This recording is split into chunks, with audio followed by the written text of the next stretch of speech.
पंतप्रधान नरेंद्र मोदींच्या समोर मी त्यांना सांगितलं होतं माझ्या फक्त 5 गोष्टी आहेत, 5 अटी आहेत गोष्टी. त्याची एक पहिली, मराठीला अभिजात भाषेचा दर्जा तुम्ही द्या. पंतप्रधान झाल्या वर्ष झालं 1 रुपया नाही आले. हिंदी भाषेला म्हणजे गंमत बघा, एखाद्या भाषेला जर समजा अभिजात भाषेचा दर्जा द्यायचा असेल तर त्याला कमीत कमी 1400 वर्ष तुम्ही ती भाषा पाहिजे. बरोबर कमीत कमी. म्हणजे हिंदीला अभिजात भाषेचा दर्जा मिळायला अजून 1200 वर्ष आहे. 1200 वर्ष आहे. आणि ती भाषा तुम्ही आमच्या लहान मुलांवरती आमच्यावरती लागणार. हिंदी या भाषेमुळे हिंदी चित्रपट सृष्टीतल्या नटनट्यांचं भलं झालं, याच्या पलीकडे कोणाचं भलं झालं तर सांगा मला.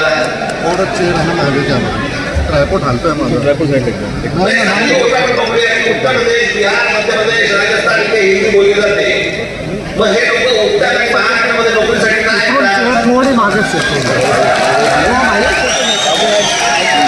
हिंदी भाषेकडे जर तुमचं भलं झालं असेल, तुमची राज्य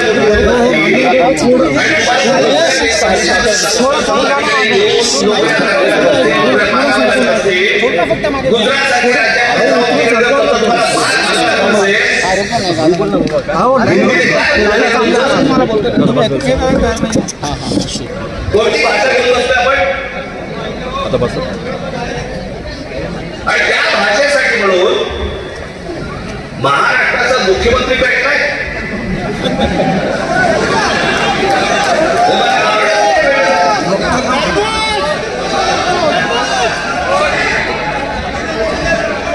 तुम्हाला साधी गोष्ट सांगतो, हिंदी ही या देशात कोणाचीही मातृभाषा नाही. हे पहिल्यांदा सर्वांनी लक्षात घ्या.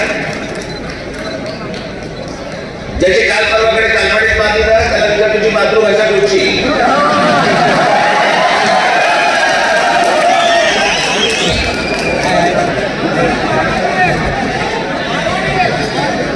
हिंदी ही इकडच्या सगळ्या कडवळातला तयार झालेली एक 200 वर्षापूर्वीची भाषा. बाकीच्या सगळ्याचा केवढ्या जुन्या भाषा आहेत. उत्तर प्रदेश बिहार आता समजलं पाहिजे, राजस्थान आता समजलं पाहिजे.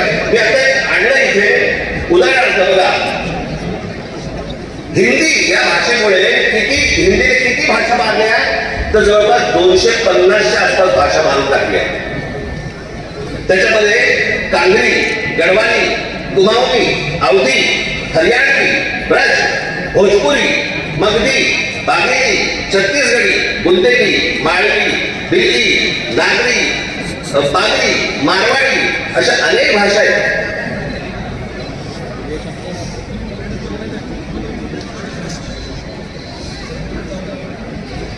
आता बिहारमध्ये ज्यांनी पहिली हिंदी ही भाषा स्वीकारली तिथे आजही 99% लोक मातृभाषा बोलतात, हिंदी बोलत नाही. म्हणजे अशा तर तुम्हाला सांगतो,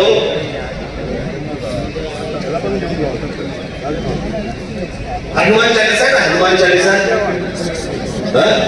ज्याला तुम्ही हिंदी म्हणता ते अवधी आहे, हिंदी नाही.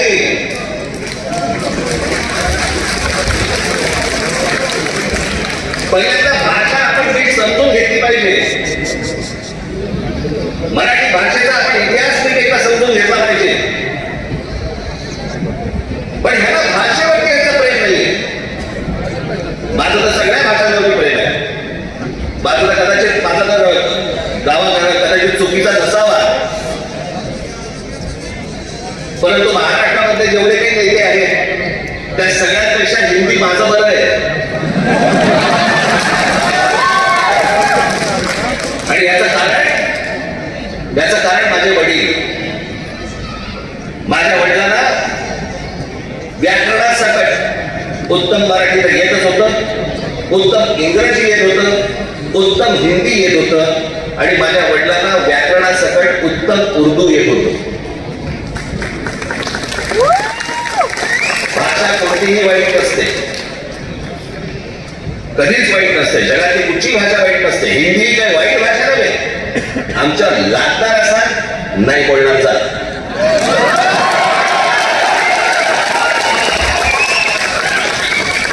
आणि लहान मुलांवरती तर नाहीच नाही. काही विषयच येत नाही या गोष्टींचा. त्यांचं राजकारण काय चाललं ते पहिले बघा तुम्ही. या सगळ्या गोष्टी मी तुम्हाला आता सांगतोय. मी माझ्या पत्रामध्ये पण दिलं होतं, आम्ही हिंदू, हिंदी नव्हे.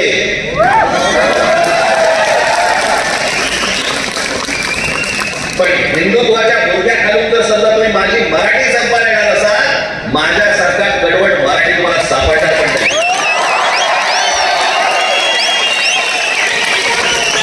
हिंदू असेल हात लावून दाखवा तुम्ही.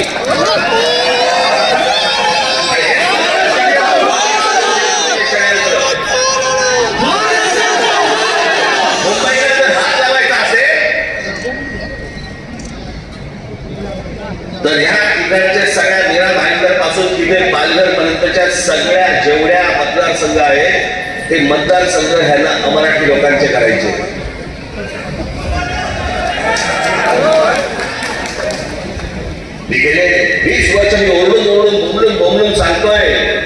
ही नुसती माणसं येत नाहीये, हे नुसती इमारतीमध्ये माणसं येत नाहीये. इमारती उभ्या राहतात आणि बाहेरची माणसं येत आहेत, इमारती उभ्या राहतात आणि बाहेरची माणसं येत आहेत. नुसती माणसं नाही येत आहे, हे मतदारसंघ बनवत आहेत.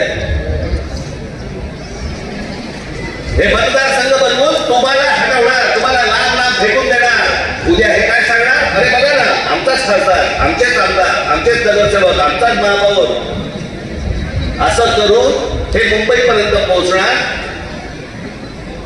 आणि हा अख्खाच्या अख्खा पट्टा हा सगळा गुजरातला मिळवण्यासाठीचे सगळे खटाटोप सुरू आहेत. हे आज नाही, हे पूर्वीपासून सुरू आहे. पूर्वी त्यांनी तर जाहीररित्या सांगितलं होतं, पण आता कसं आहे, आता हे लपून छपून हळूवार पद्धतीने या सगळ्या गोष्टी सुरू आहेत. हे काय षडयंत्र हे आपण नीट ओळखा, समजून घ्या. हा सहज येणारा मार्ग नाही. हे ज्या तुमच्या अंगावरती येतात आणि तुम्हाला सांगतात नाही मराठी नाही बोलणार, आम्ही नाही बोलायचे, हा जो मार्ग आहे ना, हा मास्क तिथून आलेला आहे. तिथून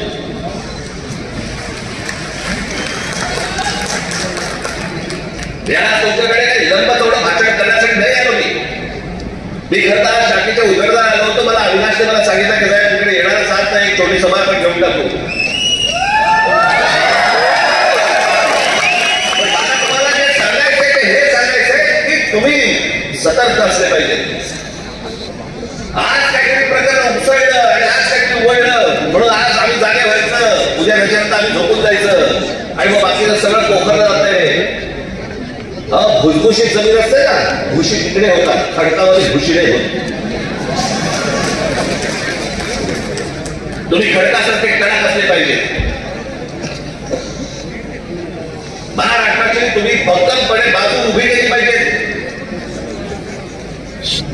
महाराष्ट्र काय हा तुम्ही समजून घेतला पाहिजे. मी जे सतत तुम्हाला जे सांगत असतो ना, 1400 वर्ष राज्य केलेला हा महाराष्ट्र या प्रांतावरती. मी अनेकदा बोलत आलो, तुम्हाला सांगत आलो की ह्याला पर्शियन लोक ह्याला हिंद प्रांत म्हणत. छत्रपती शिवाजी महाराजांची घोषणा पण काय होती,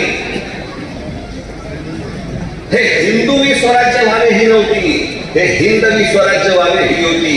या हिंद प्रांतावरती आमची सत्ता असावी. हा संपूर्ण हिंद प्रांत आमच्या हातामध्ये असावा. बाहेरच्या येऊन आमच्यावरती इथे सरकार स्थापन नाही करायची. आम्ही कोणी गुलाम नाही आहोत. या प्रांतावरतीचा अधिकार कोणाचा असेल तो आमचा आहे. आणि 1400 वर्ष या मराठी शाहीने जे राज्य केलं, तर आपण म्हणतो ना आणखी पार शेटे फडकवले, आणखी पार शेटे फडकवले म्हणजे काय.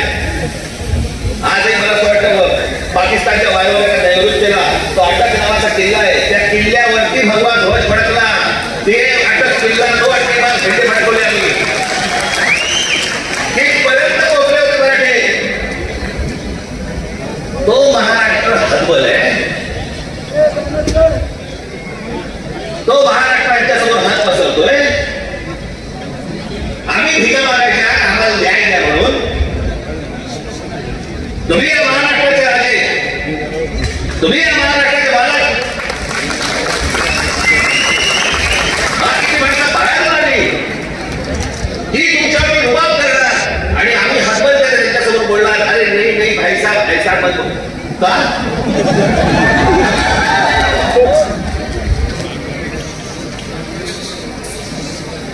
स्वतःहून काही करायची आपल्याला गरज नाहीये. पण जर अशा प्रकारे मास्क घेऊन जर सुद्धा कोणी अंगावरती आला, खेचायचा म्हणजे खेचायचा.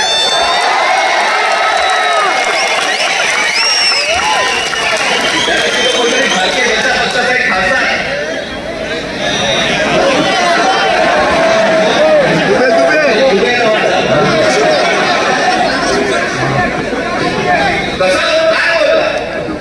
मराठी लोगों को हम यहाँ पे पटक पटक के मारेंगे. जानेगा केस त्याच्यावरती. हिंदी चॅनल वाल्याने दाखवलं का, पुढे चालवलं का, काही नाही. बघा कसं असतात, कशा असतात ते बघा. तू आम्हाला पटक पटक फटके मारणार तुम्ही? तुम्ही सांगतो तुम्ही